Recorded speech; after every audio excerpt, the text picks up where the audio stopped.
அனைவருக்கும் அன்பான வணக்கங்கள். நம்ம உணர்ச்சி வசப்பட்ட ஒரு மனிதர்களாக இருக்கிறோம். நம்ம எந்த இடத்துல, யார்ட்ட எப்படி பேசினாலும் கொஞ்சம் விழிப்புணர்வோட இருக்கணும். ஏன்னா, இன்றைய உலகம் நம்மை நம்முடைய செயல்களின் அடிப்படையிலேயே மதிப்பிடுகின்றது. உள்ளத்துல ஆழ்ந்த அமைதியும், தெளிவும் உள்ளவர்களாக இருப்போம். ஆனா, வெளியில பேசும்போது ரொம்ப எரிச்சல் உணர்வா பேசுறது மாரி, அல்லது ரொம்ப உணர்ச்சி வசப்பட்டு பேசுற மாரி இருந்தா, நம்ம உலகம் என்ன செய்வாங்கன்னா, இவன் கோவக்காரன் அப்படின்னு சொல்லி ஒரு முத்திரை குத்திருவாங்க. மற்றவர்கள் முன்பு உணர்ச்சி வசப்படக்கூடாது. இந்த உணர்ச்சி வசப்பட்டு ஆச்சரியமா காமிக்கிறது, அல்லது நம்ம வெளிப்படுத்துவது, நம்முடைய உணர்ச்சிகளை வெளிப்படுத்துவது. அதாவது நம்முடைய அறிவு என்பது நம்மை காக்கக்கூடிய ஒரு கருவியாக எப்போதும் இருக்கிறது. உணர்ச்சி என்பது நம்முடைய உள்ள இருக்கக்கூடிய அனைத்தையும் வெளிக்காட்டக்கூடிய ஒன்றாக இருக்கிறது. மற்றவர்கள் முன் நம்ம முட்டாளாய் நடிக்கணும். ஆனால் நம்ம உண்மையிலேயே அறிவாளியாக இருந்து கொள்ளலாம். உணர்ச்சி வசப்படாத ஒரு மனநிலை தான் ஒரு உயர்ந்த ஒரு மனநிலை. நமக்கு உணர்ச்சி அப்படிங்கிறது நம்முடைய புலன்களோடு சம்பந்தப்பட்ட ஒன்றாக இருக்கிறது. நம்ம புலன்கள்லேருந்து வரக்கூடிய மனப்பகுதிகள் தான் உணர்ச்சி என்று அழைக்கப்படுது. தொடு உணர்ச்சி, பார்த்தல் உணர்ச்சி, கேட்டல் உணர்ச்சி, நுகர்தல் உணர்ச்சி, இதெல்லாம் இருக்குது.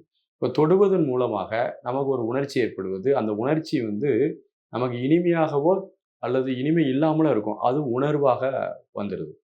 இந்த உணர்ச்சி வசப்பட்ட மனநிலை என்பது நமக்குள்ள நிறைய விஷயத்தை நம்ம கம்ப்ரஸ் பண்ணி வச்சிருப்போம்.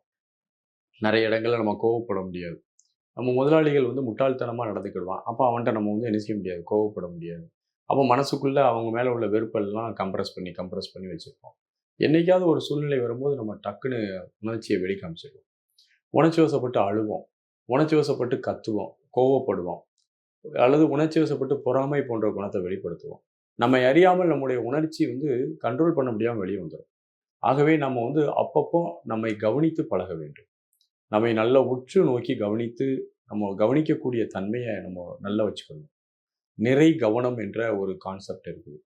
நம்முடைய உடல் அசைவுகளாக இருந்தாலும், மனதினுடைய அசைவுகளாக இருந்தாலும், நம்ம நடந்தாலும், நின்றாலும், அமர்ந்தாலும், உறங்கினாலும், பேசினாலும், என்ன செய்தாலும் முழுமையான ஒரு கவனத்தோடு செய்யக்கூடிய ஒரு பழக்கத்தை நாம் ஏற்படுத்திக் கொள்ள வேண்டும். நம்ம வாழ்க்கையில பல நேரங்கள்ல என்ன செய்றோம்னா, இதெல்லாம் செய்யக்கூடாதுன்னு நினைச்சாலும் கூட திரும்ப திரும்ப அதையே செய்து கொண்டிருப்போம். இதெல்லாம் பேசக்கூடாதுன்னு நினைக்கிறோம். ஆனா திரும்ப திரும்ப அதையே பேசுவோம். நாம் இதெல்லாம் வாழ்க்கையில யோசிக்கவே கூடாதுன்னு நினைக்கிறோம். திரும்ப திரும்ப யோசிக்கிறோம். அதுக்கு காரணம் நமக்குள் அந்த ஆழ்ந்த விழிப்புணர்வு இல்லாத ஒரு காரணம். ஆழ்ந்த விழிப்புணர்வு இல்லாத ஒரு தன்மையில தான் நம்ம பயணிச்சுட்டு இருக்கோம். அப்படி நம்ம ஆழ்ந்த விழிப்புணர்வு இல்லாத ஒரு காரணத்தினால தான் திரும்ப திரும்ப ஒரே தவறை செய்து கொண்டிருக்கிறோம்.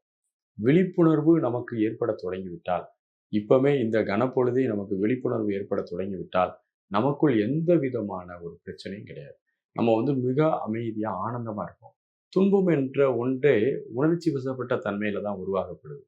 நீங்கள் இந்த உணர்ச்சியவே விழிப்புணர்வா கவனிக்கும்போது, அந்த உணர்ச்சியும் இல்லாமல் குறைஞ்சிரும். அந்த உணர்ச்சி வசப்பட்ட நிலை நமக்கு இல்லாம குறைஞ்சிரும்.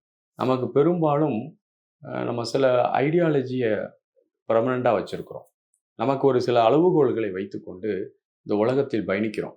இந்த அளவுகோலுக்கு நிகராக எதுவுமே வராதபோது, அல்லது சூழ்நிலைகள் அதுக்கு எதிராக நடக்கும்போது, நம்ம அதில உணர்ச்சி வசப்பட்டு கத்தி, ஆர்ப்பாட்டம் பண்றோம்.